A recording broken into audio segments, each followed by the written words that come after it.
안녕하십니까. 민법교수 유병태입니다. 오늘은 652페이지 대물변제 보십니다.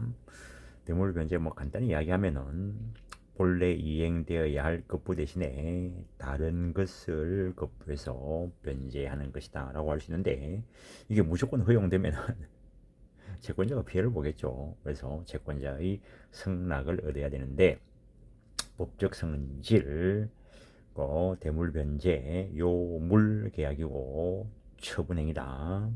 처분행위, 준물권행위일 수도 있고 물권행위일 수도 있겠죠. 예를 들어서 원래 이행되어야 될 금전 채무 대신에 물건에 대한 소유권을 넘겨주기로 했다면 물권행위가 될 것이고, 채권을 넘겨주기로 했다면 준물권행위가 될 수 있겠죠. 경계와 구별, 대물변제, 다른 급부를 현실적으로 이행하여 채권을 소멸시키는 것이다.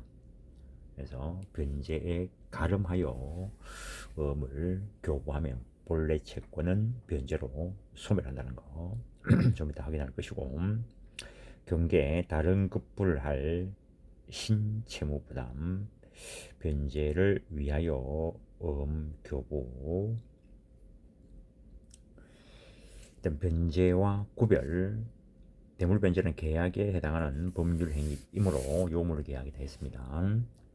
사실행위 또는 준법률행위인 변제와는 구별되는 것이지만 동일한 채권 소멸이라는 목적 달성을 위한 행위이고, 대물변제의 변제와 같은 효력이 있다고 규정하고 있다. 따라서 변제에 관한 규정 중 성질이 허용하는 한 제3자의 변제 등은 대물변제에도 적용된다. 대물변제가 이루어지기 위한 요건, 일단 당연히 채권이 존재해야 되겠죠. 대물변제는 기존 채무에 가름하여 다른 급부를 이행하는 것으로서 기존 채권이 존재하여야 한다. 따라서 기존의 채권이 존재하지 않거나 무효, 취소된 경우임에도 행해지는 대물변제는 비체변제가 되고, 이때는 부당이득 반환 청구할 수 있다. 나아가 부동산으로 대물변제하였으나 기존의 본래 채무가 존재하지 않았던 경우 대물변제는 무효이고 소유권 이전되는 효과가 발생하지 않는다는 거.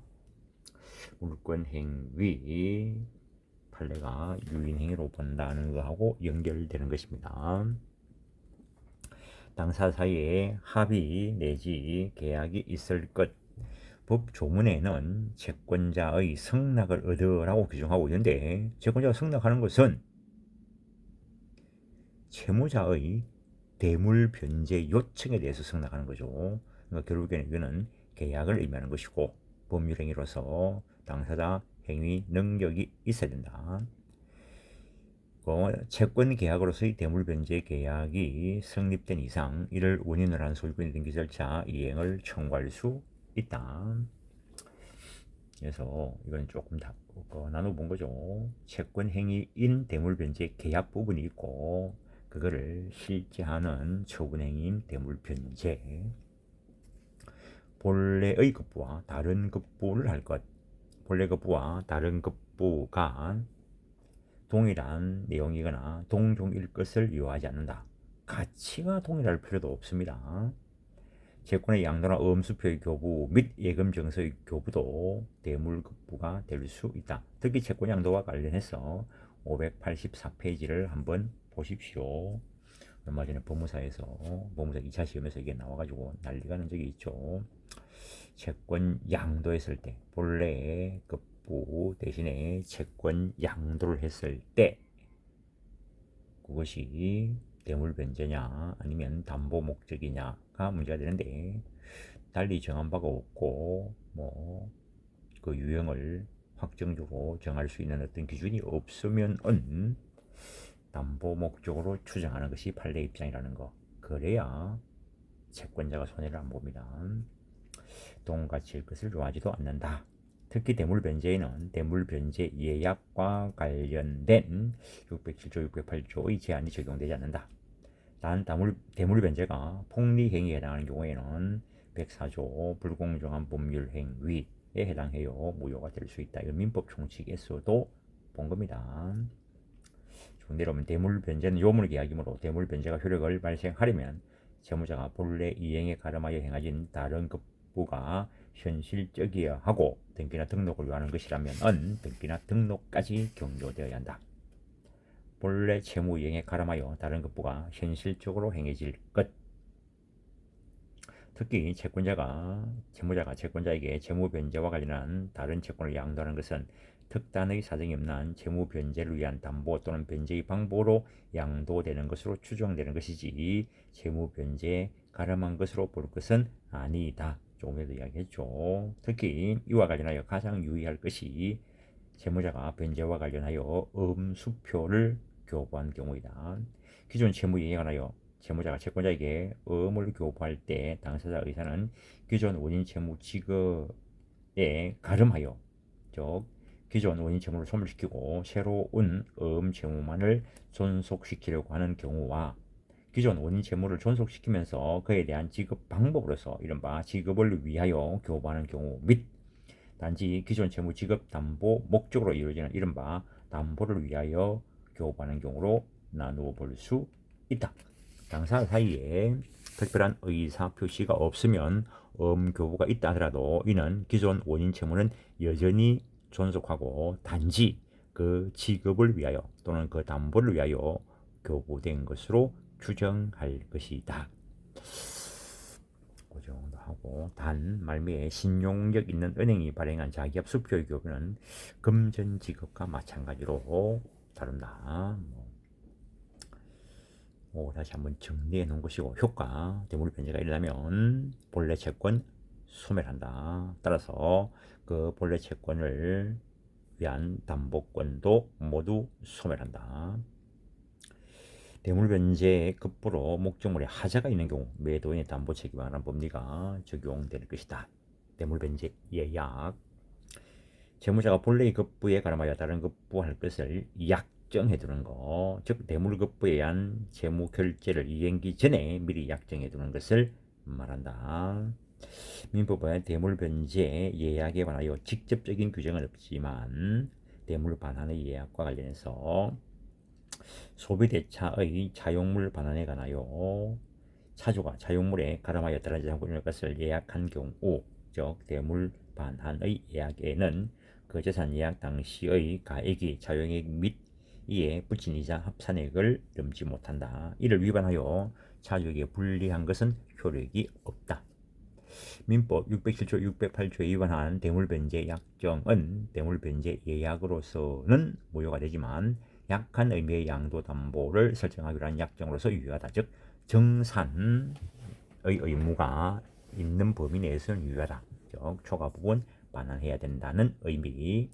다만 그에 의한 소유권 등기를 미처 격려하지 아니한 경우에 아직 양도담보가 설정되기 이전의 단계이므로 가등기 담보 등에 관한 법률, 소정의 담보권 실행 과정이 관한 규정이 적용될 여지가 없는 한편 채권자는 양도담보 약정을 원인으로 한 담보 목적물에 관하여 소유권 등기 절차 이행을 청구할 수 있다. 그래서 등기까지 되면 가등기 담보법이 적용될 수 있다는 겁니다. 부동산에 대해서. 사회적 작용, 대물변제가 채권 결제 수단이라면 대물변제 예약은 단순한 결제 수단이 아니고 담보 수단으로서의 의미를 가진다. 종조 진정한 대물변제 예약, 예약 완성이 이행기가 도과하는 것 외에 채권자 예약 완기권 행사가 있어야 본 계약인 대물변제 계약이 성립하고 또한 등기 또는 인도가 있어야 하는 형태이다. 정지조건부 대물변제 예약, 채무 불이행을 정지조건으로 하여 목적물 소유권이 당연히 채권자에게 이전하는 형태이다. 그러나 현행법에서 부동산 물권 변동에서 성립요건주를 취하고 있기 때문에 정지조건부 대물변제 계약은 인정될 수 없고 모두 진정한 대물변제 예약으로서 해결해야 된다. 유효성, 기술적 법률 관계 유효성, 대물변제 예약의 기초가 되는 소비대차 계약이 폭리행위, 사유서 위반으로 무효 또는 실효가 되면 그 기초를 잃기에 대물변제 예약도 효력을 잃는다. 대물변제 예약 자체의 유효성, 104조 위반하면 무효이지만 104조의 경우에는 그 채권자의 주관적 요건도 필요하죠. 주관적 요건이 특히 그 104조에서 추정되지 않기 때문에 무효 주장자가 그 주관적 요건을 다 입증해야 된다. 되죠. 불공정한 법률행위는 당사 일방의 공박, 경솔, 무경험을 이용하여 현저하게 객관적인 불균형한 거래에 되죠. 이용하여. 근데 607조, 608조는 주관적 요건을 요하지 않고 객관적 요건만 구비가 되면 위반했을 때 무효가 된다라는 것. 대물변제 예약이 질권과 결합된 경우에는 유질 계약이 금지되므로 무효가 될 것이고, 저당권과 결합된 유저당의 특약은 유효할 수 있다라는 거. 정산 가등기를 수반하는 경우에는 가등기 담보법이 적용되어 기속 정산형이 원칙이다. 취득 정산형 채권자가 대물변제 예약의 목적인 재산권을 취득하고 채권액을 넘는 가치를 채무자에게 반환하기로 하는 정산 방법을 말하고, 처분 정산형은 채권자가 대물변제 예약 목적인 재산권을 자신이 취득하지 못하고 이를 다른 자에게 임의로 매각해서 잉여 가치를 채무자에게 반환하기로 하는 정산 방법을 말하는데, 가등기 담보법은 사적인 처분 정산을 허용하지 않고 공적인 경매를 통한 처분 정산은 인정한다는 거. 가등기를 수반하지 않는 경우 동산의 경우에는 견해 대립이 있다. 가등기 담보와의 관계, 대물변제 예약 관계, 가등기를 한 경우에 가등기 담보 적용 요건을 갖추어 가등기 담보권이 설정되었다면 가등기 담보법 적용이 되고, 가등기를 수반하지 않는 대물변제 예약은 민법 607조, 608조로 해결한다라는 거. 공탁 바로 보시겠습니다. 공탁 민법 487조 이하에서 규정하고 있는 공탁은 채권의 소멸 원인에 해당하는 변제 공탁을 규정하고 있다. 즉 변제 공탁이란 변제자가 금전, 유가증권, 기타 이 물건을 공탁서에 임시하는 것으로서 변제 목적으로 공탁자와 법률이 정하는 공탁기관과 사이에 체결되는 일종의 임시계약이다. 기타 공탁의 유형, 담보공탁, 당사자의 소송행위나 재판상의 처분, 가압류, 가천 등으로 인하여 받게 될 상대방의 손해를 담보하기 위한 공탁을 담보공탁이다 라고 하고, 그러니까는 법무사가 되고 나면은 가압류, 가처분 주로 하죠. 그래서 그와 관련돼서 담보공탁은 좀 숙지를 하고 있어야 됩니다. 집행공탁, 강제집행 또는 보전처분 절차에서 집행기관이나 집행당사자 또는 제3채무자가 민세제법상 집행목적물을 공탁하는 것이다. 압류, 추심되었을 때 하는 것인데, 앞에 신탁과 관련돼서 변호사가 잘못해가지고 압류 추심권이 없는 부분에 압류 추심했고, 그걸 또 법무사가 변호사도 잘못할 수 있다 라는 전제하에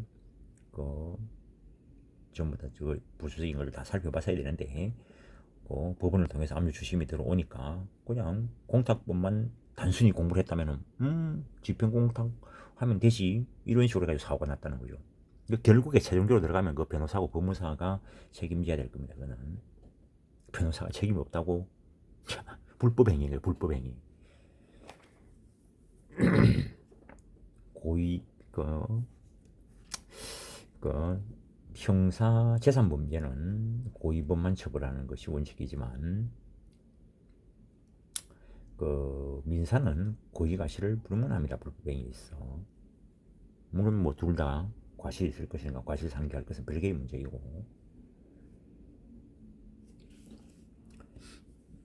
그래서 집행공탁 하기 전에 압류 추심이 정상적으로 되는가, 정상적으로 안 됐으면 이의를 하고 너 추심권 없다 라고 하고 그거를 행사 못하게 해야 되는 거죠.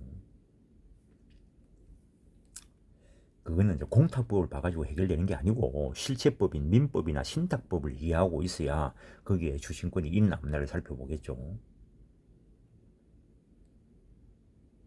보관 공탁, 목적물 그 자체를 보관시키기 위한 거. 몰치 공탁, 일정한 사유가 발생할 때 몰치를 위한 공탁, 그 다음에 혼합 공탁, 변제 공탁 사유와 집행 공탁 사유가 함께 있는 경우에 혼합 공탁할 수 있다. 공탁 유형의 선택. 공탁은 공탁자가 자기의 책임과 판단하에 하는 것이다. 채권 양도 등과 압류가 경합된 경우에 공탁자는 나름대로 누구에게 변제를 하여야 할 것인지 판단하여 그에 따라 변제 공탁이나 집행 공탁 또는 혼합 공탁을 선택하여 할 수 있다. 그래서 차라리 앞에 사고 났던 그거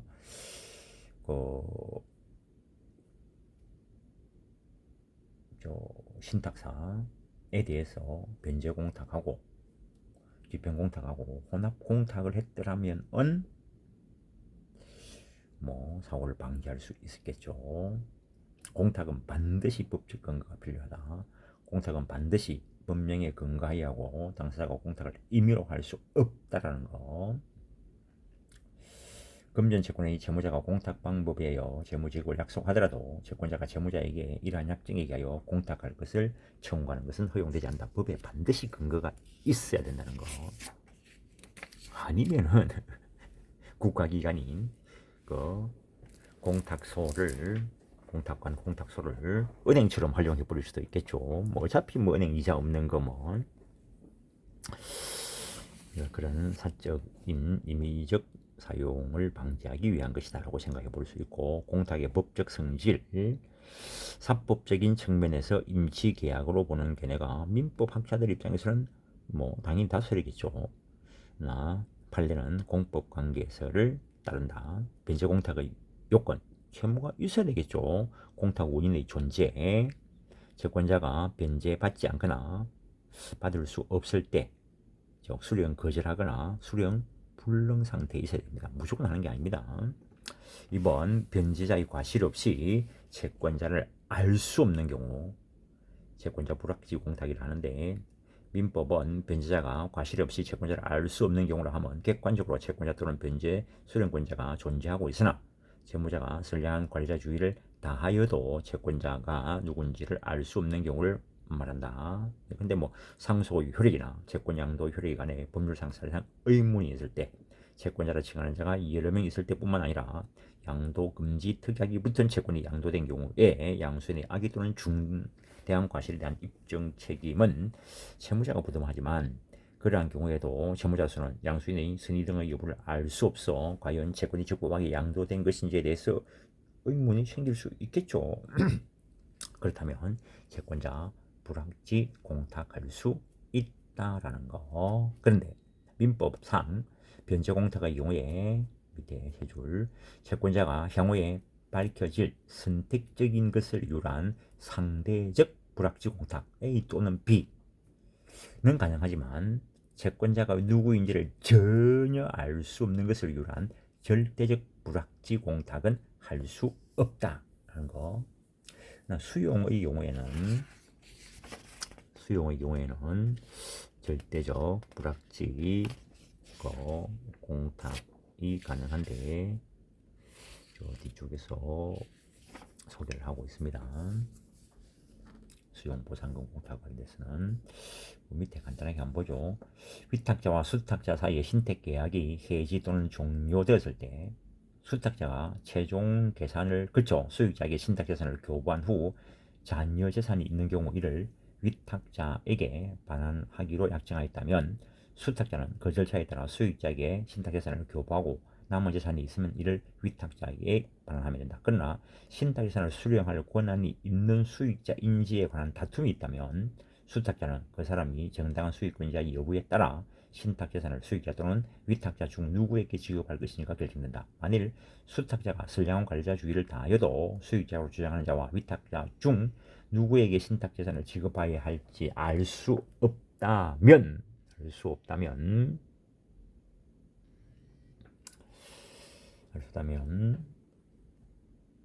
과실 없이 채권자를 알 수 없는 경우에 해당하므로 수탁자는 민법 채권자 불확실을 원인으로 하여 신탁재산을 변제 공탁할 수 있다라는 것. 공탁의 당사자. 공탁은 일종의 제3자를 위한 임시므로 공탁자 제3자에 의한 변제 공탁 가능하다는 거. 와, 공탁소이고 비공탁자, 뭐 쉽게 채권 수령권 채권자는 공탁물 출급 지원권을 취득할 자이지 공탁계약의 당사자는 아니다. 공탁의 성립이나 효력 발생을 위하여 비공탁자의 수의 의사 표시도 필요하지 않다. 공탁자는 변제자이다. 변제자는 채무자가 원칙이겠지만 제3자도 할 수 있고 제3자도 변제 공탁자가 될 수 있다는 것. 그런 거 아시고, 뭐 법무사 공부하시는 분들이야 공탁법에서 세부적으로 보시는 거고, 공탁소 변제 공탁은 채무 이행지의 공탁소에 하여한다. 비공탁자 공탁자들은 공탁 공무원의 형식적 심사권, 공탁사무의 기계적 형식적인 처리를 전제로 하여 운영되는 것이어서 비공탁자가 특정되어야 함이 원칙이고, 또한 비공탁자가 특정되었다고 하려면 비공탁자의 동의를 승인에 관하여 공탁공무원의 판단이 개입할 여지가 없고 그 공탁통지서의 송달에 지장이 없는 정도에 이르러야 한다.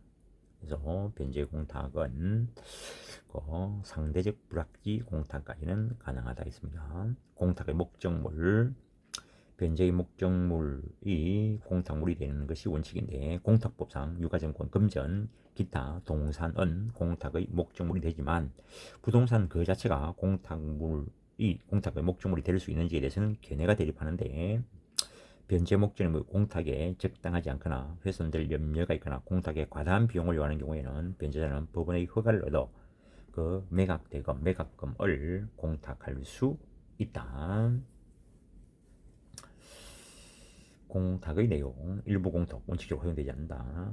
공탁은 원칙적으로 전부를 공탁해야 됩니다. 단 채권자에 대한 변제자의 공탁 금액이 채무의 총액에 비하여 아주 근소한 차이가 있으면 그것은 신의칙상 유효하다고 한다는 거. 판례도 변제 공탁이 유효하려면 채무 전부에 대한 변제의 제공 및 채무 전액에 대한 공탁이 있어야 되고, 채무 전액이 아닌 일부 공탁은 그 부족분이 아주 근소하다는 등의 특별한 사정이 있는 경우를 제외하고는 채권자가 이를 수락하지 않는 한 그 공탁 부분에 대해서도 채무 소멸 효과가 발생하지 않는다는 것. 근저당권의 비담보 채무에 관하여 전액이 아닌 일부에 대하여 공탁한 이상 그 비담보 채무가 계속적인 금전거래에서 발생하는 다수의 채무 집합체라 하더라도 공탁 금액에 상하는 범위에서 채무 소멸의 효과가 발생하는 것은 아니다. 그 변제와 근저당권의 말소는 선변제 후 말소입니다. 그래서 그 채무자가 변제 공탁을 하면서 먼저 근저당권 등기를 말소하고 수령해가라 이런 조건을 붙이면 안 됩니다. 뭐 말소와 동시에 공탁금을 수령해가라 이런 조건을 붙이면 안 됩니다. 그렇게 붙이면 다 무효입니다. 그거 선변제 후 말소라는 거지. 변제 공탁이 유효하려면 채무 전부에 대한 변제의 제공 및 채무 전액에 대한 공탁이 있음을 요하고, 채무 전액이 아닌 일부에 대한 공탁은 그 부분에 관해서도 효력이 생기지 않으나 채권자가 공탁금을 채권 일부에 충당한다는 유보 의사표시를 하고 수령한 때는 그 공탁금은 채권 일부의 변제에 충당되고, 그 경우 유보 의사표시는 반드시 명시적으로 해야 되는 것은 아니다. 즉 묵시적으로도 가능하다는 거. 조건부 공탁, 채무이행 확보를 위하여 의무를 발행한 경우 채무이행과 의무에 반하는 동시행 관계에 있다. 이러한 동시행 관계에 있을 때에는 반대급부를 조건하는 변제공탁은 유효하다. 그러나 채권자의 본래의 청구권에 선이행 또는 동시행 항변권이 붙어 있지 않은 경우에 채무자가 채권자의 어떤 행위의 이행을 조건으로 공탁하였다면 그 공탁은 채권자의 승낙이 없는 한 무효다. 즉 이때는 조건만 무효가 되는 것이 아니고 공탁 전체가 무효라는 거. 그래서 뭐 간혹 가다가 뭐 저당권 말소 시킬 걸 조건에가 공탁을 해줄 수 있냐 뭐 저기 그냥 공탁관한테 가서 물어봐라고. 일반인들은 설명해줘도 못 알아들으니까 일반인들은 그냥 돈 갚으면 뭐 저당권 말소 동시에 해줘야지 그 생각을 하고 있다는 거지. 왜 동시행 관계가 아니어도 상관은 없냐면은 저당권은 담보물권이고 담보물권은 담보채권이 존재하고 있어야 유효한데 비담보채권이 소멸되면은 저당권 등기는 말소 안 해도 무효라는 거지.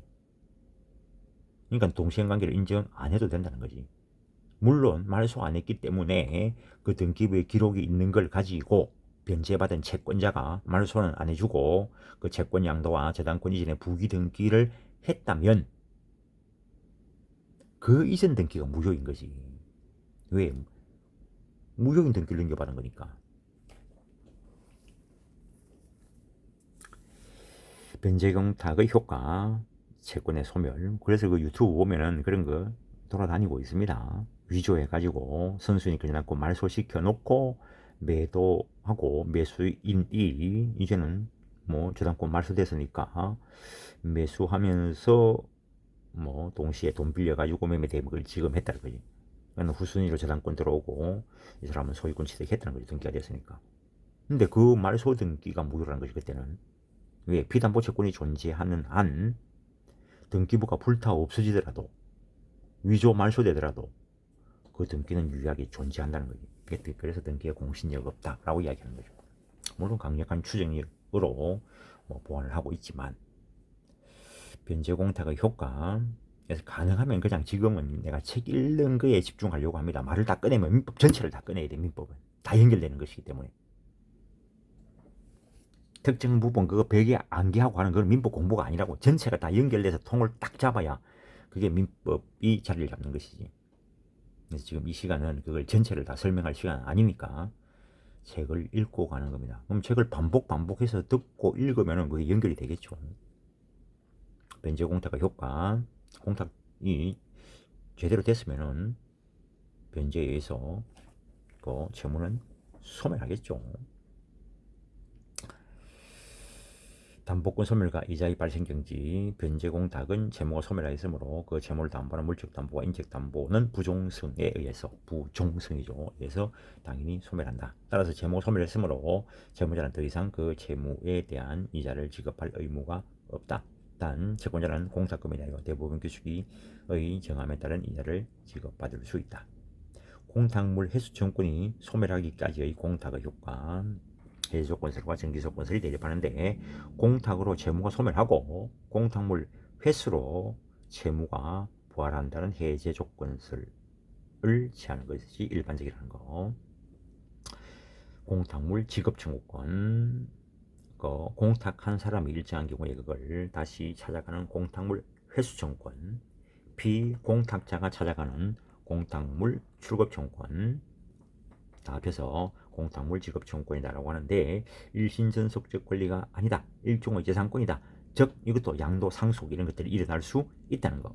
상속 대상이 되고 양도 및 질권 설정의 대상이 된다는 거. 물론 가압류, 가처분, 주심, 전부명령의 대상도 됩니다. 얼마 전에는 공탁물 회수청구권 압류 주심해가지고 배당받도록 하는 걸 한 적도 있습니다. 물론 당연히 공탁물 출급 청구권에 대해서 할 수 있는 것이고 둘 다 존재하고 있습니다. 둘 다 뭐 가압류 대상이 될 수 있고 그래서 어느 한쪽이 먼저 집행해서 하는 것 같으면은 다른 쪽은 또 다른 식으로 처리가 되게 되겠죠. 채권자의 공탁물 출급청구권의 취득과 소멸시효, 공탁되면 비공탁자인 채권자는 공탁물 출급청구권을 취득한다. 변제공탁의 공탁물 출급청구권자는 비공탁자 또는 그 승계인이고 뭐 상속인일 수도 있고 채권 양수인일 수도 있고 비공탁자는 공탁서의 기재에 의해서 형식적으로 결정되므로 실제법상 채권자라 하더라도 비공탁자로 지정되어 있지 않으면 공탁물 출급청구권 행사할 수 없다. 당연하죠. 따라서 비공탁자가 아닌 제3자가 비공탁자를 상대로 공탁물 출급청구권 확인 판결을 받았다 하더라도 그 확인 판결을 받은 제3자가 직접 공탁물 출급청구권을 행사할 수 없고 수인을 공탁금에 대하여 균등한 지분을 갖는 비공탁자로 하여 공탁한 경우 비공탁자는 각자는 공탁서 기재에 따른 지분에 해당하는 공탁금을 출급 청구할 수 있을 뿐이고 비록 비공탁자들 내부의 실질적인 지분 비율이 공탁서상의 지분 비율과 다르다 하더라도 그는 자기들끼리 내부에서 일단 해결해야 될 문제다라는 거. 일단 이거 공탁법 쪽에서 그 권리 행사할 수 있는 때로부터 10년 소멸시효 대상이 된다라는 거 공탁법에서 규정을 하고 있고, 또 뭐 국가와 관련된 건 대부분 5년인데 요 경우에는 사적 부분과 연결된 부분이니까 공탁법 속에서 소멸시효 기간을 10년으로 하고 있다는 거. 참고로 수용보상금이 절대적 불확지 공탁된 경우 수용보상금 공탁은 토지 대장상의 소유자가 공란이거나 또는 옛날에는 사정 받아놓고 거기에 그 주민등록 제도가 생기기 전의 경우에 주민등록 번호도 없습니다. 주소 및 이름의 미기재 등으로 과실 없이 보증금을 받을자를 알 수 없는 때 절대적 불확지 공탁할 수 있다. 이럴 때 쭉 내렸으면 수용토지의 원소유자가 기업자를 상대로 하는 공탁금 출급 청구권 확인의 소는 절대적 불확지 공탁금 출급을 둘러싼 법적 분쟁을 해결하는 유효 적절한 수단이어서 확인의 이익이 있다라고 했다는 것. 공탁물 소유권 이전 금전 기타 소비물의 경우에는 일단 공탁하면은 공탁소가 소유권을 취득하고 비공탁자가 출급 청구권을 행사하여 출급해 갈 때 그 채권자 비공탁자가 소유권 취득한다는 것. 특정물인 경우에는 공탁소가 소유권을 취득할 필요가 없다는 거죠. 그 특정물을 보관만 하면 되기 때문에 공탁된 특정물의 소유권은 공탁자에 있다가 채권자가 출급해 갈 때 그때 채권자에게 이전된다. 뭐 동산이라면 인도로 소유권 이전되겠지만 만약에 부동산이 공탁된다면 이전 등기를 하면 된다는 거. 공탁물 횟수, 민법상의 횟수, 법률적 성질, 채권자에 대하여는 제3자 약관의 취소이고 공탁소에 대해서는 임시계약 해지가 될 것인데, 공탁물 횟수할 수 없는 경우 민법 489조를 보면은 채권자가 공탁을 승인하거나 공탁소에 대해서 공탁물을 받기로 통고한 때, 그 다음에 공탁이 유효하다고 하는 판결이 확정된 때, 질권 또는 저당권이 공탁으로 소멸된 때, 다 모으면 그럼 공탁되면 소멸돼버린다는 거죠. 채무가 소멸되니까. 공탁자가 회수권을 포기한 때, 시효가 완성된 때, 공탁물을 회수할 수 있는 경우 민법 제 489조에 따를 때 뭐 포기하면 뭐 이런 거.